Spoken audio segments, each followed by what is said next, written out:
8वां अध्याय। मैना और हिमालय की बातचीत। ब्रह्मा जी बोले, हे नारद, तुम्हारे स्वर्ग लोक जाने के पश्चात कुछ समय तक सब कुछ ऐसे ही चलता रहा। एक दिन मैना अपने पति हिमालय के पास गईं और उन्हें प्रणाम कर उनसे कहने लगी, हे प्राणनाथ, उस दिन जब देवर्षि नारद हमारे यहाँ पधारे थे और पार्वती का हाथ देखकर उसके विषय में अनेक बातें बता गए थे, तब मैंने उनकी बातों पर ध्यान दिया था।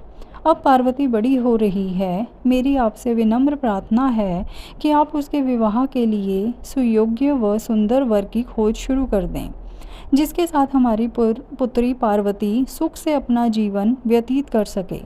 वह शुभ लक्षणों वाला तथा कुलीन होना चाहिए, क्योंकि मुझे अपनी पुत्री अपने प्राणों से भी अधिक प्यारी है। मैं सिर्फ पुत्री का सुख चाहती हूँ। यह कहकर मैना की आंखों में आंसू आ गए और वे अपने पति के चरणों में गिर पड़ी।